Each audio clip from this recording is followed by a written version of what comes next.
Assalamualaikum warahmatullahi wabarakatuh. Hai adik-adik, gimana kabar kalian hari ini? Mudah-mudahan dalam keadaan sehat walafiat.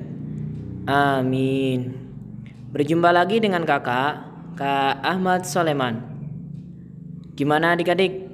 Masih semangat kan kalian belajarnya? Alhamdulillah. Nah, pada video kali ini kita akan belajar tentang akidah akhlak. Tapi sebelum kita mulai belajar, yuk kita sama-sama membaca basmalah. Bismillahirrahmanirrahim. Pada video kali ini kita akan belajar tentang iman kepada kitab-kitab Allah Subhanahu wa taala. Nah, pada pembelajaran kali ini diharapkan kalian dapat mengetahui makna diturunkannya kitab-kitab Allah Subhanahu wa taala melalui para rasul Allah.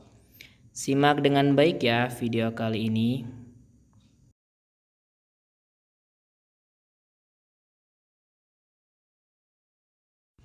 Perhatikan ayat Quran berikut ini. Wahai orang-orang yang beriman, tetaplah beriman kepada Allah dan Rasul-Nya Muhammad dan kepada kitab Al-Quran yang diturunkan kepada Rasul-Nya serta kitab yang diturunkan sebelumnya.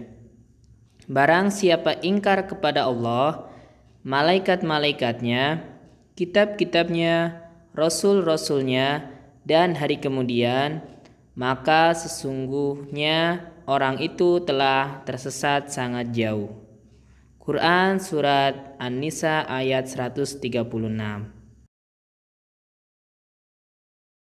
Dalam ayat tersebut, Allah Subhanahu wa taala menyuruh manusia untuk beriman kepada kitab Al-Quran dan juga kitab-kitab yang diturunkan kepada para nabi dan rasul sebelumnya. Barang siapa yang ingkar kepada kitab-kitab Allah, maka sesungguhnya orang itu termasuk orang yang sesat. Nah, adik-adik, rukun iman kepada kitab-kitab Allah termasuk rukun iman yang ketiga. Nah, berikutnya ada pertanyaan. Apa itu iman? Iman artinya percaya. Jadi, iman kepada kitab-kitab Allah yaitu mempercayai atau meyakini bahwa Allah Subhanahu wa taala telah menurunkan kitab-kitab kepada para rasulnya melalui malaikat Jibril. Nah, berikutnya, apa itu kitab Allah? Kitab Allah yaitu sebuah kumpulan firman-firman Allah yang diwahyukan kepada para nabi dan rasul melalui malaikat Jibril. Selain kitab-kitab Allah, ada juga yang berupa suhuf. Suhuf yaitu lembaran-lembaran yang diturunkan kepada para nabi dan rasul seperti Nabi Musa dan Nabi Ibrahim. Allah Subhanahu wa taala menurunkan 4 kitab suci dan beberapa suhuf atau lembaran-lembaran yang diturunkan kepada para nabi dan rasul yang berbeda zaman dan umatnya. Apa saja kitab suci yang diturunkan oleh Allah? Mari kita simak penjelasan berikut ini. Iman kepada kitab-kitab Allah. Di sini kita akan belajar tentang 4 kitab-kitab Allah. Yang pertama, kitab Taurat. Yang kedua, kitab Zabur.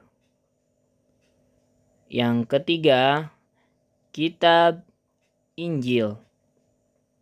Dan yang terakhir ada kitab Al-Quran. Kitab Taurat. Kitab Taurat diwahyukan Allah Subhanahu wa taala kepada Nabi Musa alaihissalam. Nabi Musa menerima Taurat di Bukit Tursina, Mesir. setelah meninggalkan Bani Israel selama 40 hari.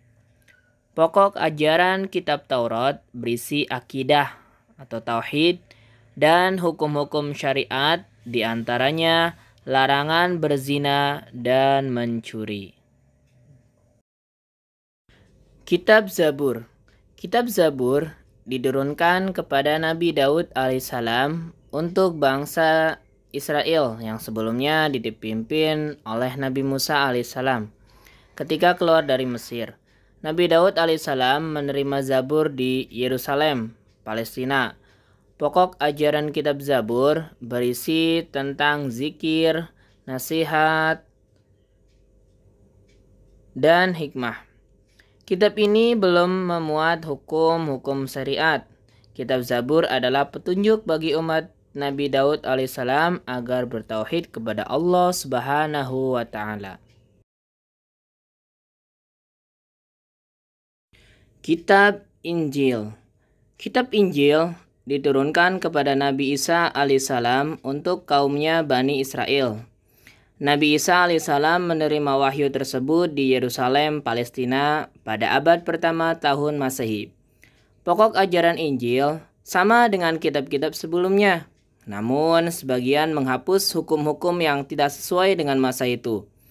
Kitab Injil yang asli tidak diketahui lagi keberadaannya.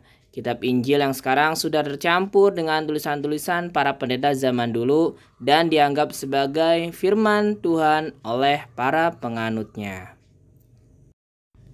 Kitab Suci Al-Quran. Al-Quran merupakan kitab suci yang terakhir diwahyukan Allah Subhanahu wa Ta'ala kepada Nabi Muhammad SAW melalui perantara malaikat Jibril. Al-Quran diturunkan dalam dua periode, yaitu sebelum dan sesudah Nabi Hijrah atau periode Makkiyah dan Madaniyah. Al-Quran berisi tentang akidah, hukum-hukum syariat, dan muamalah. Al-Quran diturunkan secara berangsur-angsur selama 22 tahun, 2 bulan, dan 22 hari. Dan terdiri dari 30 juz, 114 surat, dan 6.666 ayat. Ayat yang pertama kali diturunkan adalah surat Al-Alaq ayat 1-5. Sedangkan ayat yang terakhir adalah surat Al-Maidah ayat 3. Allah Subhanahu wa Ta'ala yang menurunkan Al-Quran, dan Dia pula yang menjamin kemurniannya sehingga tidak akan mungkin perkataan atau tulisan manusia yang akan masuk di dalam Al-Quran, sebagaimana dijelaskan oleh firman Allah Subhanahu wa Ta'ala dalam surat Al-Hijr ayat 9. A'udzu billahi minasyaitonir rajim. Bismillahirrahmanirrahim. Inna nahnu nazzalna dzikra wa inna lahu lahafizun. Sesungguhnya kamilah yang menurunkan Al-Quran, dan sesungguhnya kami benar-benar memeliharanya. Quran Surat Al-Hijr ayat 9. Nah, berikut perilaku-perilaku beriman kepada kitab-kitab Allah. Yang pertama, membaca Al-Quran setiap hari secara rutin. Yang kedua, mempelajari maksud dan kandungan Al-Quran. Yang ketiga, mengamalkan isi Al-Quran sesuai dengan kemampuan. Yang keempat, menyampaikan isi Al-Quran kepada orang lain. Nah, demikian penjelasan materi tentang beriman kepada kitab-kitab Allah. Sekarang waktunya menjawab latihan. Nomor 1. Apa yang dimaksud dengan beriman kepada kitab-kitab Allah? Nomor 2. Sebutkan kitab-kitab yang diterima Nabi. Nomor 3. Jelaskan pengertian tentang suhuf. 4. Tulislah ayat yang memerintahkan kita untuk beriman kepada kitab-kitab Allah. Nomor 5. Apa isi kitab Taurat? Dikerjakan di buku tugas kalian masing-masing ya. Nah, cukup sekian video pembelajaran kita kali ini. Insya Allah kita akan berjumpa lagi pada video pembelajaran selanjutnya. Kita akhiri dengan membacakan hamdalah. Alhamdulillahirabbil alamin. Assalamualaikum warahmatullahi wabarakatuh.